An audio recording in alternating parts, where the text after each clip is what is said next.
আচ্ছা, টেন্স মানে আমাকে অনেকেই বললো যে টেন্স মানে হচ্ছে সময়, টেন্স মানে হচ্ছে কাল, তাই তো? এতটুকুই তো বলছে, আর কেউ তো কিছু বলে নাই। আর কেউ কিছু কি অ্যাড করতে চাও? চাও না, ওকে। টেন্স মানে হচ্ছে ক্রিয়ার সময়। অর্থাৎ আমি যদি বলি যে আমি ভাত খেয়েছিলাম, এটা কি আজকে খেয়েছি না গতকাল খেয়েছিলাম? অতীত, ওকে।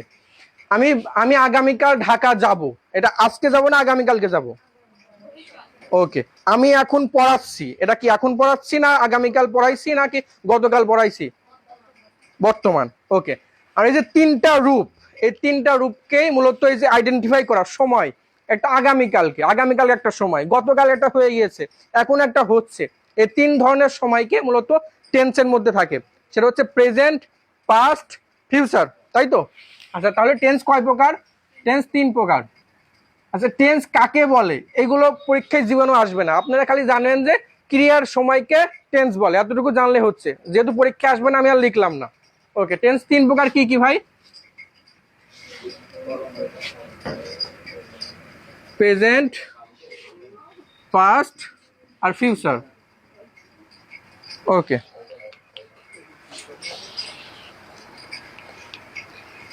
এক একটা টেন্স আবার কয় প্রকার করে জানেন? চার প্রকার করে। কি কি কে বলতে পারবেন? হুম হুম, ঠিক আছে, সবাস। তাহলে প্রেজেন্ট টেন্স আবার চার প্রকার, এটা আবার চার প্রকার। Present indefinite, present continuous,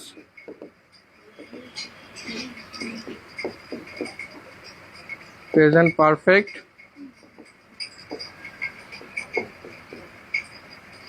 present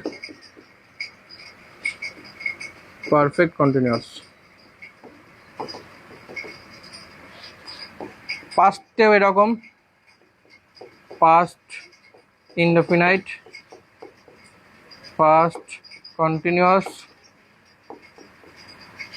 past perfect, past perfect continuous. আমি এগুলো শর্ট করে লিখছি, এখান থেকে বানান দেখে নিন। ফিউচারও same, future indefinite, future continuous, future perfect, future perfect continuous. আমরা আসবো প্রেজেন্ট ইনডিফিনাইট টেন্স। আচ্ছা, আমি যদি একটা কিছু বলি, যে একটা উদাহরণ যদি দিই, আই গো টু স্কুল। আচ্ছা, এখন আমি জিজ্ঞাসা করবো, একটু আগে যা যা পড়াইছে এখন কিন্তু জিজ্ঞাসা করবো, আই কোন পার্সন, তাই বলেন? কোন পার্সন? আচ্ছা, এটা ভার্বের কোন form? Present form, past form না পাস্ট পার্টিসিপল ফর্ম? ভার্বের প্রেজেন্ট ফর্ম, ওকে। আচ্ছা, এতটুকু জানলে হচ্ছে। এবার আমি যদি বলি গোস, এটা ভার্বের কোন ফর্ম? প্রেজেন্ট, পাস্ট না পাস্ট পার্টিসিপল?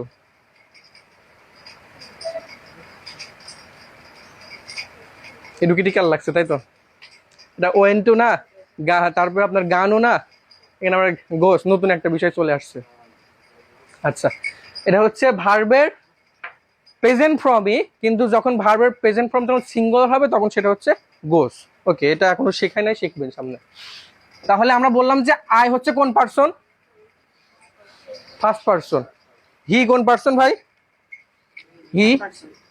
আচ্ছা, এখন হচ্ছে আপনারা যদি এই রুলটা মনে হয় অনেকেই শুনছেন, যে সাবজেক্ট যদি থার্ড পার্সন সিঙ্গুলার নাম্বার হয় ভার্বের সাথে এস বাই এর যুক্ত হয়, শুনছেন কেউ? আচ্ছা, আমরা তাহলে শিখছি ভার্ব হচ্ছে, আমরা শিখছি subject third person singular number কোনটা? হি কোন পার্সন? রহিম কোন পার্সন? Third person. তাহলে এই যে থার্ড পার্সন বললাম না, থার্ড পার্সনকে আমি হির পরে এরকম গো দিতে পারবো না, হি গো টু স্কুল আমরা বলতে পারবো না। তখন কি হবে? গোস টু স্কুল হবে। কেন হবে? ওই যে ওইটা সাবজেক্ট যদি থার্ড পার্সন সিঙ্গুলার নাম্বার হয় ভার্বের সঙ্গে এস বাই এর যুক্ত হয়, তাহলে হি গোস টু স্কুল। কেন হয় বুঝতে পারছেন? গোস কেন আসলো এরা বুঝতে পারছেন? ওকে, তাহলে আমরা আসলাম এবার প্রেজেন্ট ইনডিফিনাইট টেন্সে। আমরা এবার সরাসরি চলে যাই। প্রেজেন্ট ইনডিফিনাইট টেন্সের স্ট্রাকচার জানেন? Subject plus verb one plus object বা এক্সটেনশন, সমস্যা নেই, যেমন একটা হলেই হবে। তাহলে সাবজেক্ট থাকবে, ভার্বের বেস ফর্ম থাকবে, একটা অবজেক্ট থাকবে। এমন একটা উদাহরণ বলেন তো, বলতে পারবেন কেউ? পারবেন না? তাহলে তো হবে না, বলতে হবে। আই ইট রাইস, দেখেন তো সব আছে নাকি এখানে?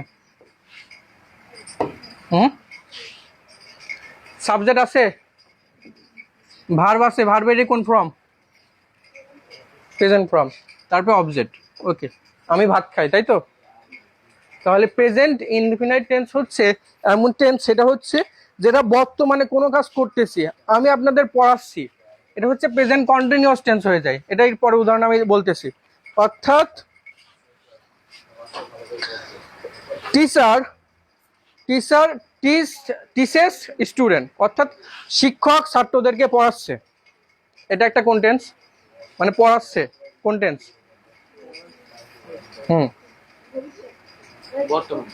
বর্তমান, আমরা প্রেজেন্টে আছে। আরেকটা উদাহরণ আপনারা নিজে থেকে লিখবেন, পারবেন না? আমি বললাম আই ইট রাইস, আপনারা লিখতে পারবেন একটা? যদি না লিখতে পারেন তাহলে তো আগাবে না ভাই। আচ্ছা, আই ইট রাইস আমি বলছি, আমি যদি আরেকটা বলি, আমরা বলতে পারি হি হি না, হি হলে তো গোস হয়ে যায়, এখানে আই লাগেন আপনি। এই তো সাবাস, আই প্লে ফুটবল। তারপরে আই গো টু স্কুল,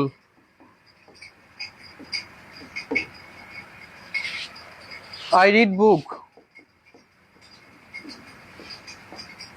যত এক্সাম্পল মাথায় রাখবেন তত আপনার বুঝতে সুবিধা হবে। ঠিক আছে, তাহলে নেক্সটে গেলাম।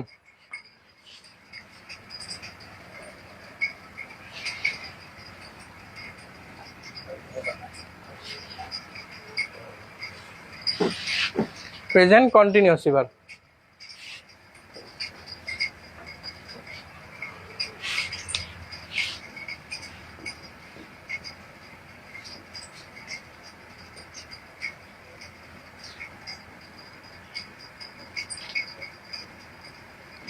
প্রেজেন্ট কন্টিনিউয়াস হচ্ছে বর্তমানে যে কাজটা চলমান অবস্থায় থাকবে। চলমান অবস্থা বলতে কি বোঝাচ্ছে?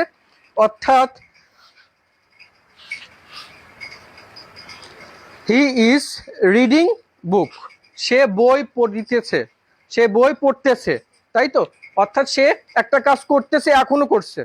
আমি পড়াচ্ছি, teacher is teaching student, teacher এখনো পড়াচ্ছে। অর্থাৎ এই চলমান যে বিষয়টা সেটা হচ্ছে প্রেজেন্ট কন্টিনিউয়াস টেন্স। স্ট্রাকচার কি? Subject plus am is are plus ভার্বের সাথে আইএনজি প্লাস অবজেক্ট। ঠিক আছে, এরকমই তো পড়ছিলেন আগে নাকি? আচ্ছা, এই যে এম কার সঙ্গে বসে, ইজ কার সঙ্গে বসে, আর কার সঙ্গে বসে, এটা তো জানেন? জানেন? আচ্ছা, হির সঙ্গে কি বসবে? এখানে তিনটার মধ্যে যখন একটা চুজ করবেন, আয়ের সঙ্গে কি বসবে, দের সঙ্গে কি বসবে, তারপরে আপনার উই এর সঙ্গে কি বসবে, এই চারটা বলেন। হির সঙ্গে কি বসবে বলেন? হির সঙ্গে ইজ, আয়ের সঙ্গে, আয়ের সঙ্গে এম। কেন আয়ের সঙ্গে ইজ বসবে না কেন?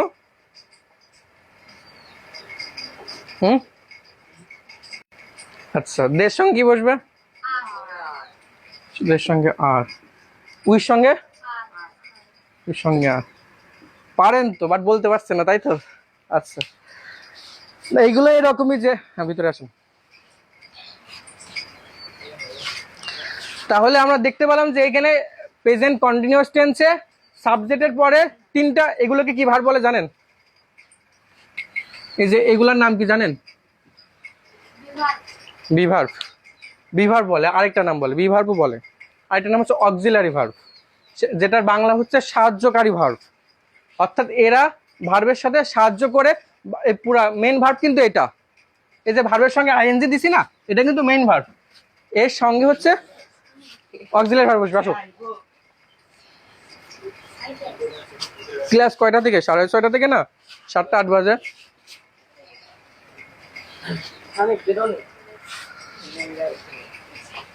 ওকে, তাহলে আমি যদি একটা উদাহরণ লিখি তাহলে বলতে পারি যে I am going to school, তাই তো? তাহলে বলবে হি ইজ প্লেইং ফুটবল। তাহলে বলতে পারি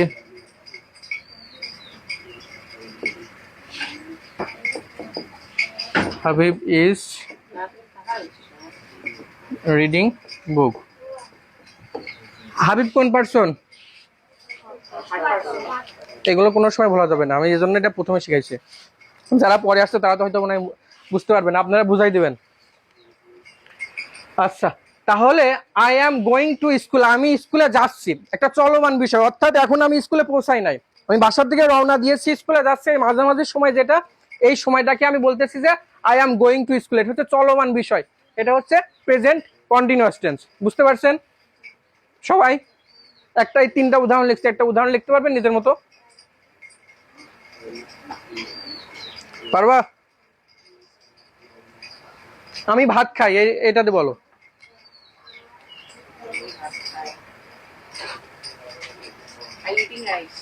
আই ইটিং রাইস। আচ্ছা, তুমি যেটা বললা সেটা যদি আমি লিখি, আই ইটিং রাইস। আচ্ছা, এখানে আই আসলো সাবজেক্ট, এই যে সাবজেক্ট আসলো, ভার্বের সাথে আইএনজি আসলো, রাইস অবজেক্ট আসলো, এখানে তোমার অক্সিলারি ভার্ব কই? এখানে দেখো সাবজেক্ট আছে, অ্যামিজারের মধ্যে একটা আছে, ভার্বের সাথে আইএনজি আছে, তারপরে অবজেক্ট আছে। এখানে তুমি বললে আই ইটিং রাইস, এখানে সাবজেক্ট আসলো, ভার্ব আসলো, অবজেক্ট আসলো, অক্সিলারি ভার্ব কই? তাহলে কি হবে? আই অ্যাম ইটিং রাইস, তাহলে এখানে অ্যাম হবে। সবাই বুঝতে পারছো? ওকে,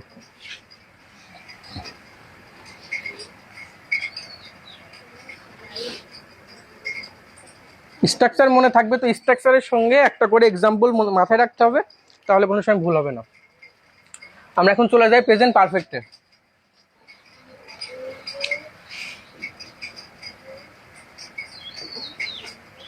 আচ্ছা, প্রেজেন্ট পারফেক্টটা হচ্ছে যে একটা কাজ সবেমাত্র শেষ হয়েছে, এটা কিছুটা পাস্টের মিনিং দেয়। যেমন আমি বলছি আমি খেয়েছি, করেছি, গিয়েছি, এইরকম হচ্ছে বাংলায় যদি অর্থ বলি তাহলে হচ্ছে এটা মিনিং দেয়।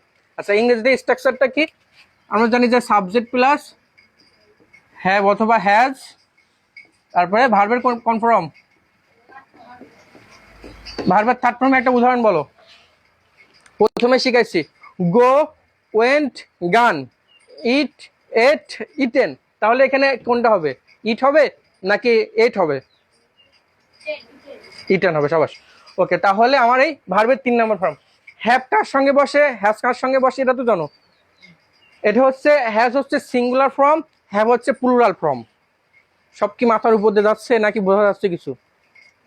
ওকে, তাহলে আমি কিছু সাবজেক্ট লিখে আমাকে বলবা যে হ্যাভ এর সঙ্গে বসবে অথবা হ্যাজ এর সঙ্গে বসবে।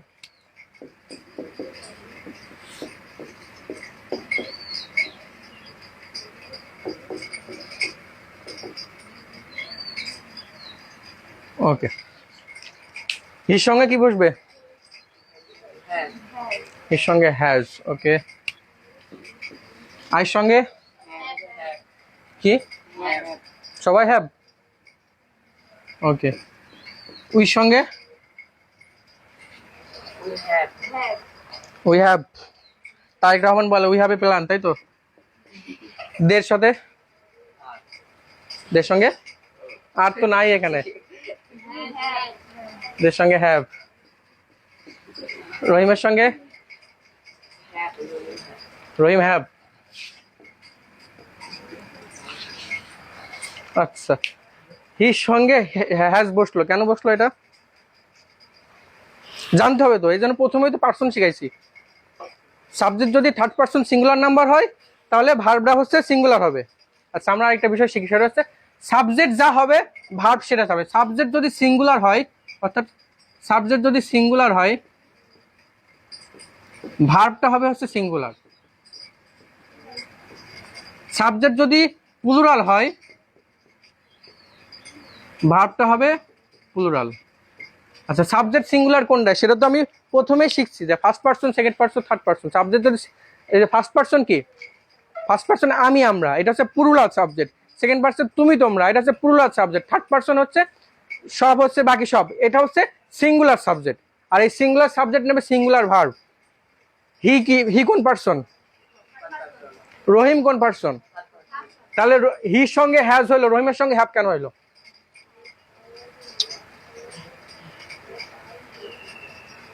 তোমরাই বলছো, কিন্তু তোমরাই বলছো রহিম হ্যাভ হবে।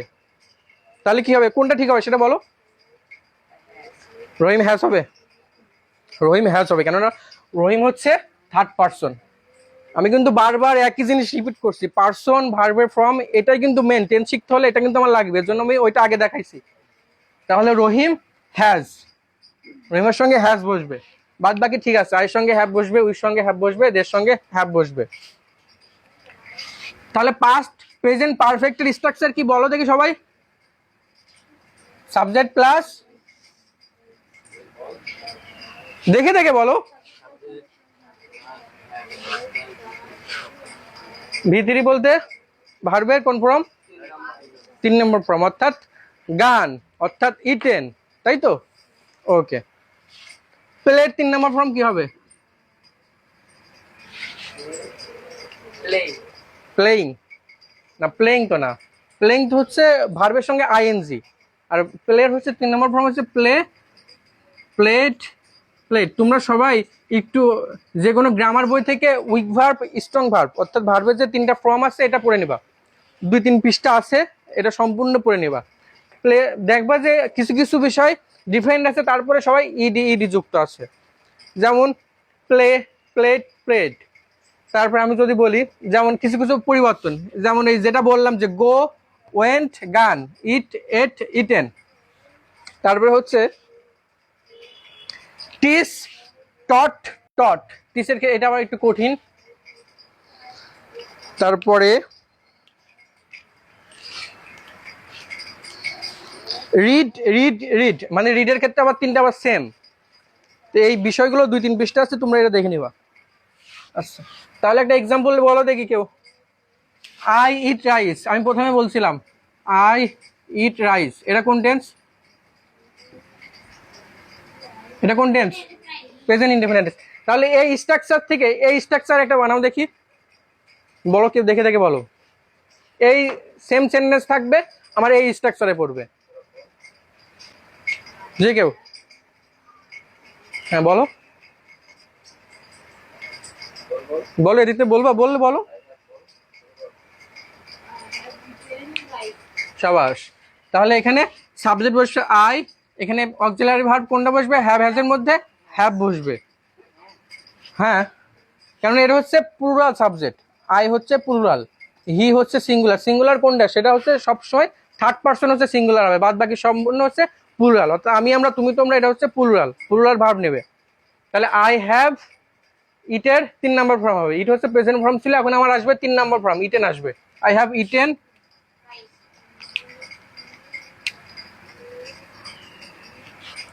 আই হ্যাভ ইটেন রাইস, তাই তো? ওকে। এর অর্থটা কি দাঁড়ায়? আমি ভাত খেয়েছি, সবাই মাত্র খেয়েছি, মনে করো একদম শেষ, হাত ধুলাম মাত্র, এই অবস্থায় আমি ভাত খেয়েছি এই মাত্র। এ হচ্ছে প্রেজেন্ট পারফেক্ট টেন্স। আরেকটা এক্সাম্পল বলো। আমি স্কুলে যাই, এটা বলো। আমি স্কুলে গিয়েছি, তাহলে বাংলাটা হবে আমি স্কুলে গিয়েছি। এর ইংলিশটা কি হবে বলো?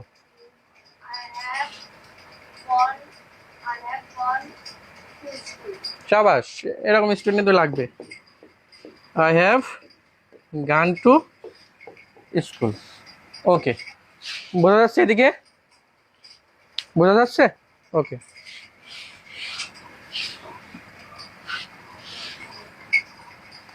আচ্ছা, প্রেজেন্ট পারফেক্ট কন্টিনিউয়াস এটা সচরাচর তো আসে না, বাট তোমাদের লাগবে না, আমাদের সময় অ্যাডমিশনে আসে, আমি যাদেরকে পড়াই আর কি। তারপরেও তোমাদেরকে একটু দেখাই দিই। Present perfect continuous. Okay, present perfect কন্টিনিউয়াসটা হচ্ছে কোনো একটা কাজ, আমি বললাম না যে প্রেজেন্ট কন্টিনিউয়াসের মথোটাই কিছুটা কেমন, যেমন আমি বললাম যে আমি স্কুলে যাচ্ছি, অর্থাৎ বাসা থেকে বেরোইছি, এখন স্কুলে পৌঁছাইনি, এই যে মাঝামাঝি যে অবস্থা, চলমান অবস্থা এটা।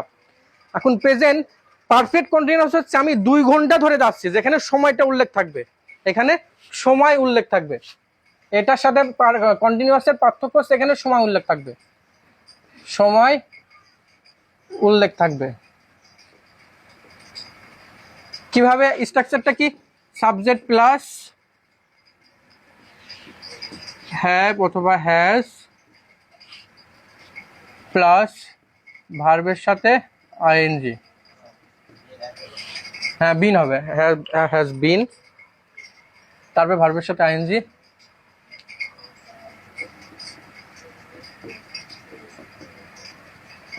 প্লাস এখানে দুইটা বিষয় যুক্ত হবে, সেটা হচ্ছে সিন্স অথবা ফর প্লাস অবজেক্ট। এই দুইটা মূলত এখানে এক্সেপশন, আর এখানে বিন, আর এখানে অক্সিলারি ভার্ব, ওখানে ছিল অ্যাম ইজ আর, এখানে হচ্ছে হ্যাভ হ্যাজ। মূলত অর্থটা সিমিলার দাঁড়াবে, যে আমি 2 ঘন্টা ধরে স্কুলে যাচ্ছি, আমি 2 ঘন্টা ধরে বই পড়ছি, আমি সকাল থেকে বই পড়ছি, সকাল থেকে বৃষ্টি হচ্ছে।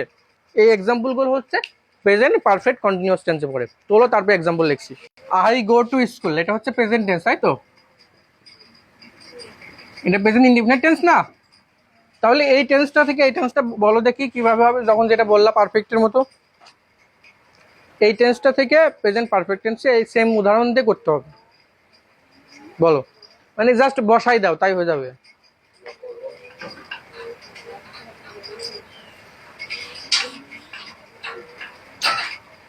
বলো, আমি বল। হ্যাঁ, I have been going to school, এখানে সিন্স ফর যুক্ত হবে শুধু। আচ্ছা, ওইটা তো নতুন, ওইটা আমি যোগ করে দিচ্ছি। I have been going to school for 2 hours। আর তোমাদের বোঝার সুবিধার থেকে এটা এই সিন্স ফরটা এখানে না লিখে এরকম লিখতে পারো, অবজেক্ট, তারপরে এখানে লিখতে পারো সিন্স অথবা ফর। ওকে, লেখো, আমি বোঝাচ্ছি। অর্থাৎ আমি 2 ঘন্টা ধরে স্কুলে যাচ্ছি, এই যে সময়টা উল্লেখ থাকলো ফর 2 hours, এটার মধ্যে পার্থক্য করে প্রেজেন্ট কন্টিনিউয়াসের সাথে। কন্টিনিউয়াস টেন্সে কি থাকে, আমি স্কুলে যাচ্ছি, প্রেজেন্ট টেন্সে, প্রেজেন্ট কন্টিনিউয়াসে যদি আমি একটা উদাহরণ লিখি, I am going to school, এর এর বাংলাটা দাঁড়ায় যে আমি স্কুলে যাচ্ছি, আর এর বাংলাটা দাঁড়ায় আমি 2 ঘন্টা ধরে স্কুলে যাচ্ছি। বিষয়টা কিন্তু সিমিলার, এখানে সময় উল্লেখ আছে, এখানে সময় উল্লেখ নাই। বুঝতে পারছো সবাই? একটা নিজে নিজে একটা উদাহরণ লেখো। আরেকটা, আমি খেলা করছি, তাই তো? আই প্লে ফুটবল, এটাতে করো, আই প্লে ফুটবল। এটা থেকে প্রেজেন্ট পারফেক্ট কন্টিনিউয়াস করতে হবে। করো, এটা করো, সবাই খাতায় করবে, এটা নিজে নিজে করো, এটা আমি সবার খাতা দেখবো। আই প্লে ফুটবল, এটা থেকে প্রেজেন্ট পারফেক্ট কন্টিনিউয়াস টেন্সে করতে হবে, এই সময়টা উল্লেখ করতে হবে। অর্থাৎ বাংলাটা দাঁড়াবে আমি 2 ঘন্টা ধরে খেলতেছি। বাংলাটা আমি লিখে দিচ্ছি, ইংলিশ তোমরা লিখবা।